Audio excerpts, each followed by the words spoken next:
স্বাগত নিউজ 24 চট্টগ্রাম প্রতিদিনের সংবাদে। আপনাদের সঙ্গে আছি সালিজুর চৌধুরী। চট্টগ্রাম বিশ্ববিদ্যালয়ের ক্লাস পরীক্ষা শুরু হলেও শিক্ষার্থীদের উপস্থিতি কম। স্বাভাবিক সময়ের মতন এই কোলাহল।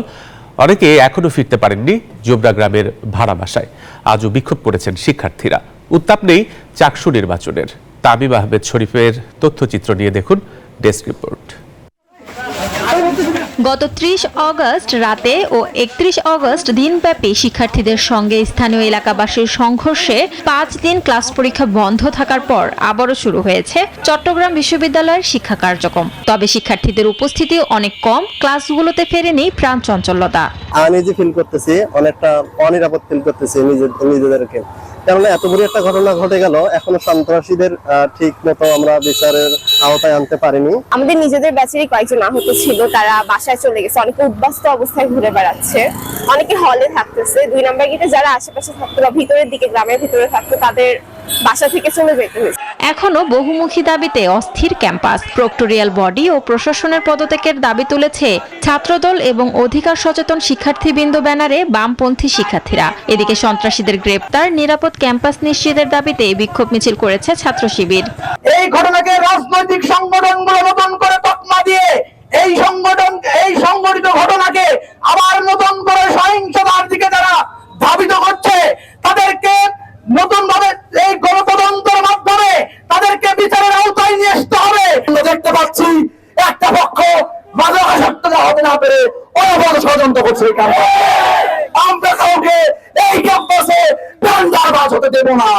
অপরদিকে বিশ্ববিদ্যালয়ের সহকারী প্রক্টর বলছেন, ক্লাস পরীক্ষা স্বাভাবিকভাবে চলছে। সংঘর্ষের ঘটনায় জড়িতদের বিরুদ্ধে মামলা করা হয়েছে। বিশ্ববিদ্যালয়ের সার্বিক পরিস্থিতি এখন অনেক ভালো এবং অনেকগুলো ডিপার্টমেন্টে স্বাভাবিক নিয়মে সর্বোচ্চ উপস্থিতি এবং 100% উপস্থিতি নিয়ে পরীক্ষা চলছে এবং ক্লাস শুরু হয়েছে, শিক্ষার্থীরা ক্লাসে আসছে এবং আমাদের শিক্ষকরা প্রতিনিয়ত ক্লাসে যাচ্ছেন, পরীক্ষা নিচ্ছেন। বিশ্ববিদ্যালয়ে শিক্ষার পরিবেশ ফিরে আসার পাশাপাশি সকল ঘটনার বিচার দৃশ্যমান হোক, এমনটাই প্রত্যাশা সংশ্লিষ্টদের। Desk report, news 24। কক্সবাজার সমুদ্র সৈকতের উত্তাল ঢেউয়ে হারিয়ে গেল আরেকটি তরতাজা প্রাণ। আহনাব নামে ওই কিশোর জাতীয় ক্রিকেট দলের সাবেক অধিনায়ক মুশফিকুর রহিমের আত্মীয় বলে জানা যায়।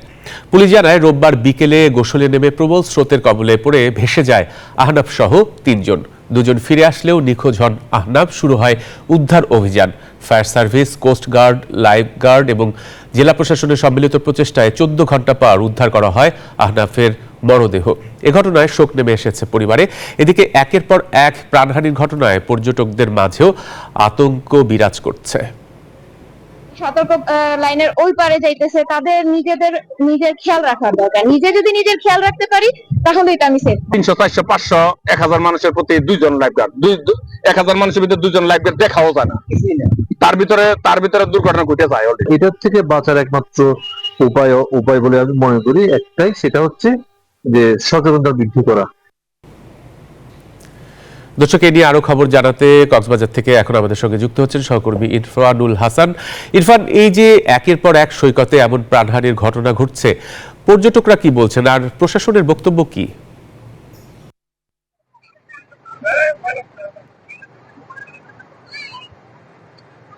জি, যখন কক্সবাজারে একের পর এক মৃত্যুর ঘটনায় এখানে পর্যটকদের মাঝে বেশ আতঙ্ক ছড়িয়ে পড়ছে। কক্সবাজারে গতকালকে ক্রিকেটার মুশফিকুর রহিমের একজন আত্মীয়, তারা কক্সবাজারে ঘুরতে এসছে বগুড়া থেকে।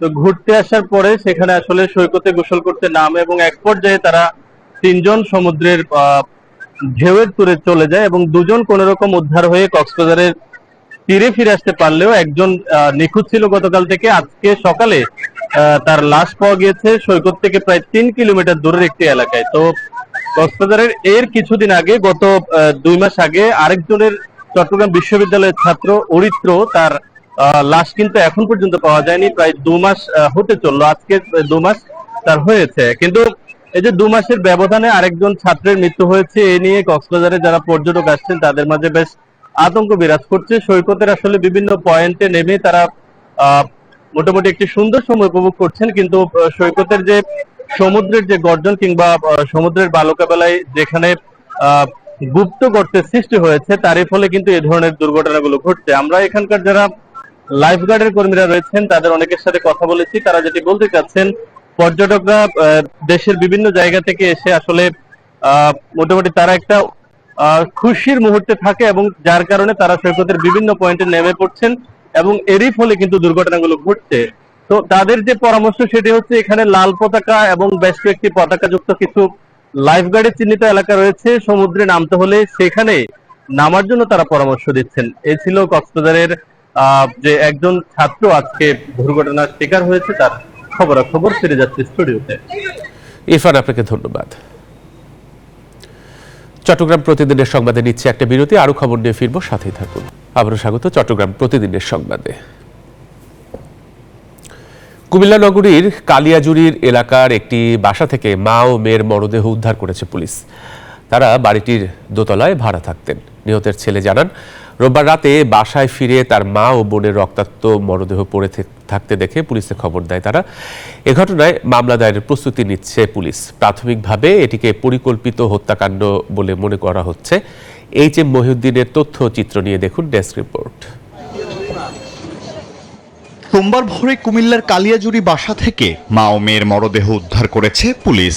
পরে ময়নাতদন্তের জন্য কুমিল্লা মেডিকেল কলেজ হাসপাতালে মরদেহ প্রেরণ করা হয়।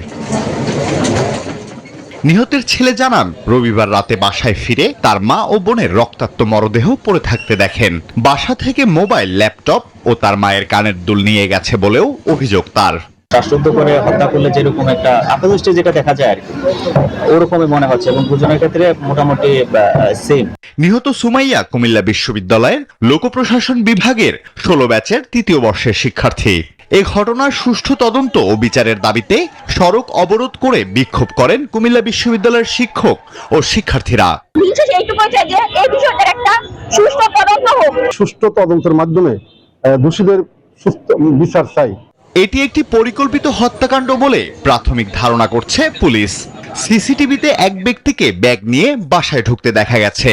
তাকেই সাসপেক্ট হিসেবে দেখছে পুলিশ। তবে ময়নাতদন্ত শেষে বিষয়টি নিশ্চিত হওয়া যাবে। প্রাথমিক মনে হচ্ছে একটা হত্যাকাণ্ড হতে পারে আর কি। আসলে এটা শ্বাসরোধ করে হত্যা হতে পারে, অন্য কোনো ভাবে হতে পারে।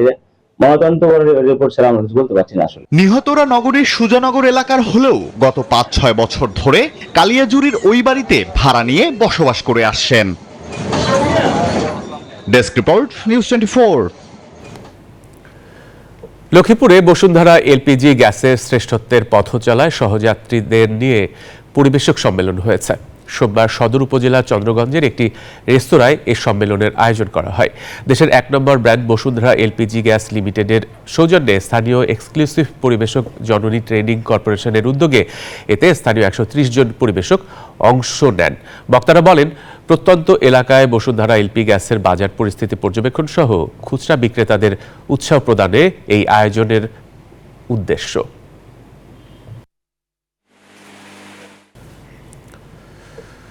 চট্টগ্রামের ছাপা মোতালেব সিটি কর্পোরেশন কলেজ পরিদর্শন ও মতবিনিময় সভা করেছেন city mayor doctor Shahadat Hossain.